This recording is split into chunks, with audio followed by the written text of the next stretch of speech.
আসসালামু আলাইকুম। সবাইকে আমন্ত্রণ জানাচ্ছি ডেভিডসনের একটি গুরুত্বপূর্ণ এপিসোডে। আজকের এপিসোডে আমরা initial investigation, first line investigation সম্পর্কে জানার চেষ্টা করব। সো চলুন আলোচনা শুরু করি। Initial investigation of Wilson disease. Wilson ডিজিজের ইনিশিয়াল ইনভেস্টিগেশন হচ্ছে serum ceruloplasmin. Initial investigation of PBC, primary biliary cholangitis, AMA test. Initial investigation of PSC, MRCP test. Initial investigation of acromegaly. Acromegalyর initial investigation হচ্ছে IGF-1. Initial investigation of acute pancreatitis. Acute pancreatitis এর জন্য আমরা initially serum lipase করে থাকি। তবে মনে রাখতে হবে, যদি সিরাম লাইপেজ বাড়ানো থাকে তাহলে আল্ট্রাসোনো দ্বারা কনফার্ম করা যায়। আর যদি আল্ট্রাসোনো করে গিয়ে যদি আমরা দেখি যে তার আল্ট্রাসোনোতে চেঞ্জ আছে, তো সেক্ষেত্রে আমরা সিরাম লাইপেজ যদি বেশি পাই তাহলে সেটা কনফার্মেটরি টেস্ট হয়ে যাবে। Initial investigation of SIBO, small intestinal bacterial overgrowth, hydrogen breath test. Initial বা first line investigation of SIBO হচ্ছে hydrogen breath test.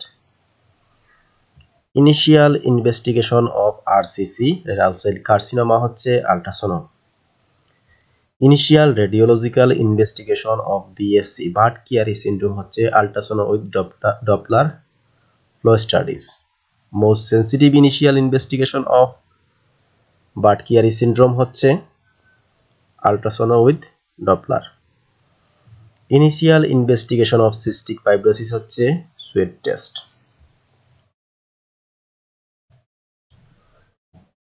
Initial investigation of autoimmune hepatitis, increased immunoglobulin G. Initial investigation of thrombocytopenia, যদি কোনো পেশেন্টের thrombocytopenia মনে হয় তাহলে তার initial investigation হচ্ছে ব্লাড ফিল্ম করা। The initial investigation of choice for brain metastasis, কোনো পেশেন্টের যদি ব্রেইন মেটাস্টেসিস দেখা দেয় তখন তার অরিজিনাল ক্যান্সার বা অরিজিন কই হতে পারে সেটা দেখার জন্য সবার আগে যেটা করতে হয় ইনিশিয়ালি সেটা হচ্ছে চেস্ট এক্সরে, কারণ ব্রেইন মেটাস্টেসিস লাংস থেকেই সবচেয়ে বেশি হয়ে থাকে। The initial investigation of choice in small non-symptomatic thyroid mass. Small non symptomatic thyroid mass দেখার জন্য আমরা ইনিশিয়ালি যে ইনভেস্টিগেশন করি সেটি হচ্ছে ultrasound scanning thyroid. The initial investigation of choice for pulmonary arterial hypertension. Pulmonary arterial hypertension এর initial investigation of choice হচ্ছে Doppler echo. Initial investigation of echinacea. একালাশিয়ার ইনিশিয়াল ইনভেস্টিগেশন হচ্ছে বেরিয়াম সোয়ালো। মনে রাখতে হবে যে একালাশিয়ার গোল্ড স্ট্যান্ডার্ড ইনভেস্টিগেশন হচ্ছে manometry, oesophageal manometry. First line investigation of osteomyelitis, অস্টিওমাইলাইটিসের ফার্স্ট লাইন ইনভেস্টিগেশন হচ্ছে MRI।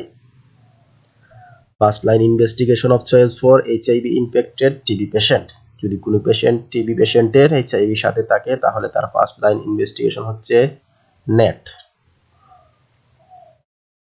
First line investigation of diabetic insipidus, diabetics insipidus পেশেন্টের জন্য ফার্স্ট লাইন ইনভেস্টিগেশন হচ্ছে measuring plasma and urine osmolarity.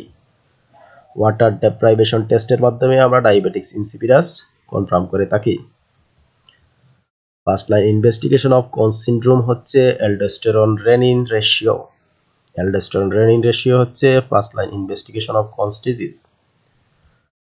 First line investigation to diagnose angina patient due to coronary artery disease, CT angiogram হচ্ছে first line investigation of angina patient due to coronary artery disease. First line investigation of stroke হচ্ছে CT scan. CT scan হচ্ছে first line investigation of stroke. First investigation for patient in explicable elevated mood In the absence of a history of bipolar affective disorder, medication review. First line investigation of drug induced liver disease হচ্ছে liver function test. First line investigation of hemochromatosis. Hemochromatosis এর first line investigation হচ্ছে transferrin saturation and ferritin. First line investigation of chronic hepatitis B virus infection হচ্ছে hepatitis S antigen test.